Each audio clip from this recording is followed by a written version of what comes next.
Okay, guys, so we're going over Marlene, the missing teenager who she actually went missing April 23rd. And there's something I've been going over, and that is the fetal abduction. And that's something I want to cover as soon as we go over her story and what's happening with her right now, because we have breaking news for her. At just 17 years old, she left the Latino high school supposedly on her way to pick up her son from the daycare, and she just disappeared after a few texts to her husband saying that she was too tired to drive. No one heard from her again.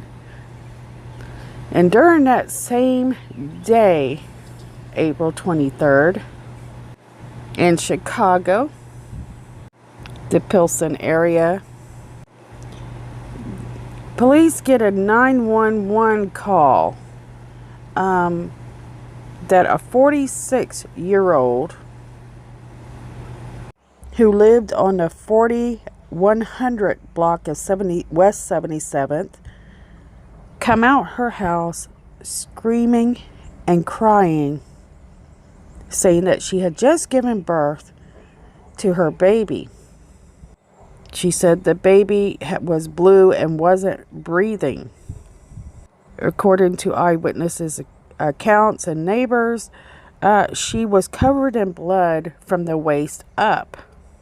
Now, this call was made approximately around 6:11 p.m. on April 23rd, the day Marlene went missing.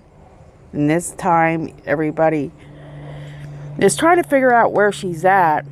And you have this woman running outside. Neighbors said that she wasn't pregnant prior to this day that they were aware of.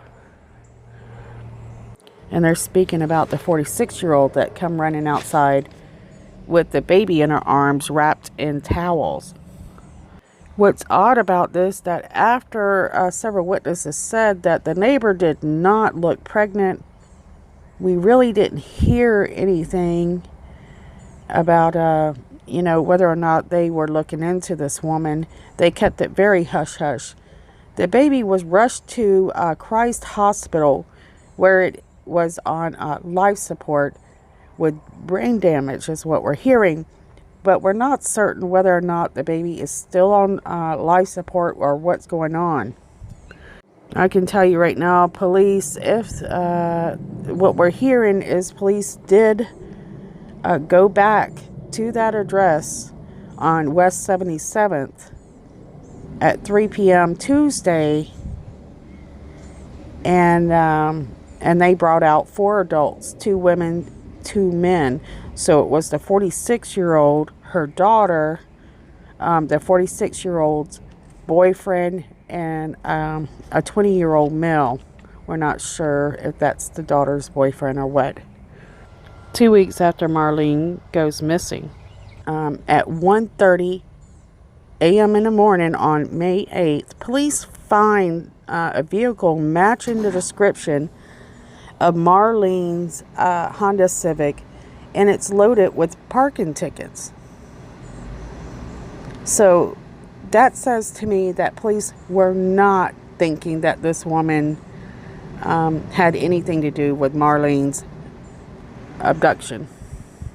And I can tell you, after reading several cases where people have had their baby abducted, most doctors do an examination of the woman that gives birth like that and determines whether or not she gave birth.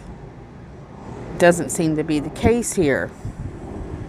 Again, police are failing us.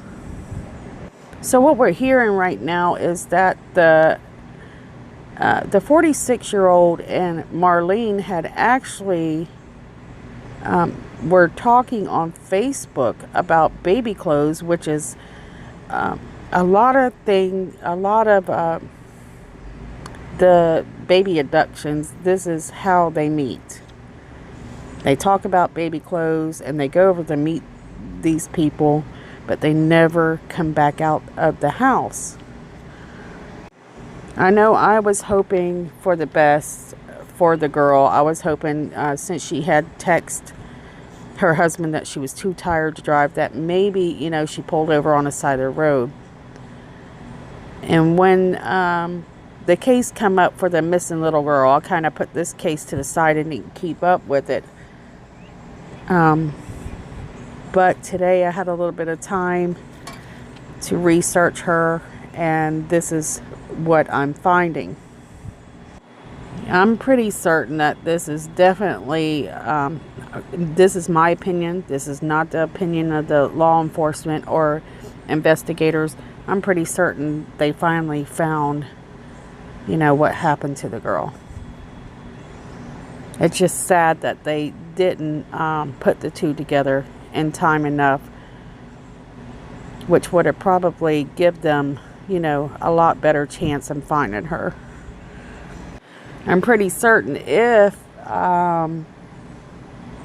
this woman had made, you know, international news of coming out to her house having a baby suddenly, that maybe the public would have gave the, you know, law enforcement a tip to at least have her checked by a doctor to see if she had a baby, especially since these sick acts are on the rise. As I mentioned, we have loads of sick acts that are on the rise, and it's because I feel there's several reasons why I think so, and I think it's because people are moving away from the books that teach you morals and values like the Bible. And the fact we have a lot of mentally ill out there, and they think that they can get away with it. But shocking to me is the fact that we're not seeing just one person doing this thing. We're seeing whole groups and families being involved with murders and abduction and things like this. We think it's odd enough that one person does it, but what do you think when a whole entire family is involved? And these are the things I see. All right, I want to show you something. I want you to look over this and see that these are not old stories you're seeing. These are back-to-back stories for something they call rare cases of fetal abduction. And I have you to know, guys, that we need to be on the lookout. We have several pregnant women that are missing. Jasmine Robertson is still missing. She's pregnant. We have, and I think we still had a little bit of chance for her to find her because she was only 7 months. And then you have the woman from Chicago, what you're seeing right now. She is the first woman from Chicago. She was a postal office worker, and she was pregnant and still missing. Is she a fetal abduction victim? We don't know right now because we have nothing on her. So anyways, it's really a bad time for America. Okay, so I want to share with you, fetal abduction refers to the rare crime of child abduction by murder of an at-term pregnant mother and the extraction of her fetus through a crude cesarean section. In a small number of reported cases, few pregnant victims and about half of their fetuses survived the assault and non-medically performed cesarean. I'm reading what Wiki says, but they're behind. So fetal abduction does not refer to the medically induced labor or the extraction. The definition of the subject does not include compulsory cesarean sections for medical reasons, nor child removal from parents for court-approved children protection. So we all know that. But the current list, of which they have 25 reported cases, which is behind, guys. 4 of the mothers and 13 of their fetuses survived. The list distinguishes an attempted fetal abduction as without either murder or the mother or the extraction of the fetus. An attempt can include severe injury to the mother and fetus. Now, I have read, and I might put a story together for you guys, depending on how this video, how popular it is. If you are interested in fetal abductions, push the like button, and I'll decide on that whether or not I'm going to do a story for you guys on the women who have survived it and the babies that have survived fetal abduction. Okay, guys, so I want to go back to Marlene, the girl that's missing, and I want to say, if this is her baby and possibly, you know, she is a victim of such a cruel act, where is she? And at this point, I feel like people are able to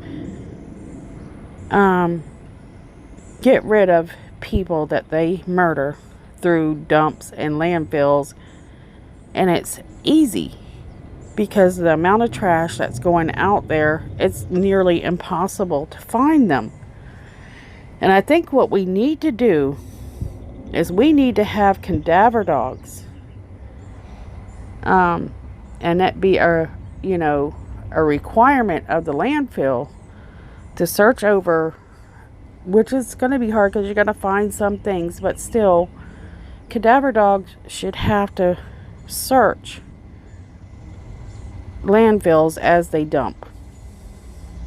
Something needs to be done because we have too many people thinking that they can get away with murder, and it's going to create more problems and more missing people.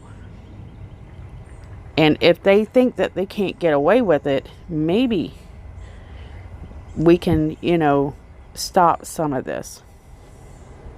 Maybe they need an x-ray system. They need something at the landfills, looking over the trash that they're dumping. We definitely need a better system in general anyways, with all the garbage that they're dumping onto Earth. It's not good for our future, definitely, but that's a different story entirely. So I can't imagine what this family is going through as they await for the DNA testing, which I'm sure that's what they're doing right now with the child. They're doing DNA testing and analysis, and then comparing, that to the mother, and trying to put this together, knowing that they come to pick up the people that lived in that house, says to me that they do know something already. And you guys, there's a few of you guys, I read the comments, a lot of people they had no clue what happened with this girl. Now, I did have a sense that she could be a possible abduction, for fetus abduction, because I'm worried about that for Jasmine Robinson, as well as the postal worker that's in Chicago. What is wrong with this world, guys? I just read where we're having such a mental health crisis, and we hear our politicians say that they support, mental health from both sides, yet we have no programs. We are not getting anywhere helping, this mental health crisis, or trying to tackle the problems that it's creating. So the problem with our government is the fact that most of the, news and stuff that we see on Facebook or the news, it's all a bunch of distractions, and it's to keep you busy and not knowing what's really going on. So we need to push for mental health care in this nation, and it needs to be something that people can access easily. We also need to have mental health care facilities for people who are very, their mental illness is so severe that medication is not, and therapy cannot help them. Because right now those people are running loose on the streets. You're wondering what that has to do with the story. It has a lot to do with the story. You have a woman that's out there thinking it's okay to kidnap. These are women, not men. to kidnap a teenager, a young mother, kill her, take her baby, and then pretend it's hers, and she has no problem with it. Let me make sure I stress the fact that they did not say that's what she's done as of now. This is something that it's a possible action that this 46-year-old acted on. But my opinion is, I feel like, I think they did figure it out. Anyways, I'm going to close this out. I want to look into Malia Davis a little bit today, see what's going on with her. And I want to apologize to the family for, the fact that this could be possibly answers for Marlene. So we wish them the best. Much love to you guys. And I want to say thanks for watching, guys. And I'll see you soon.